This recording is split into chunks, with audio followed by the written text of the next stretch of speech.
ایک جگہ پہ ایک باز اور ایک مرغ اکٹھے بیٹھے تھے۔ باز مرغ سے کہنے لگا کہ میں نے تیرے جیسا بے وفا پرندہ نہیں دیکھا۔ تو ایک انڈے میں بند تھا۔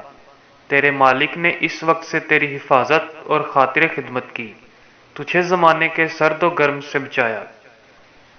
جب تو چوزا تھا تو تجھے اپنے ہاتھوں سے دانا کھلایا، اور اب تو اسی مالک سے بھاگا پھرتا ہے۔ مجھے دیکھ، میں آزاد پرندہ تھا، میرے مالک نے مجھے پکڑا تو سخت قید و بند میں بھوکا پیاسا رہا۔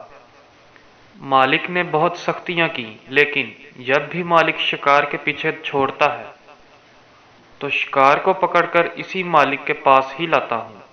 مرغ کہنے لگا، تیرا انداز بیاں شاندار ہے اور تیری دلیل بھی بہت وزنی لگتی ہے، لیکن اگر تو دو باز بھی سیخ پر ٹنگے ہوئے دیکھ لے تو تیری دلیل دھری کی دھری رہ جائے اور کبھی لوٹ کر مالک کے پاس واپس نہ آئے۔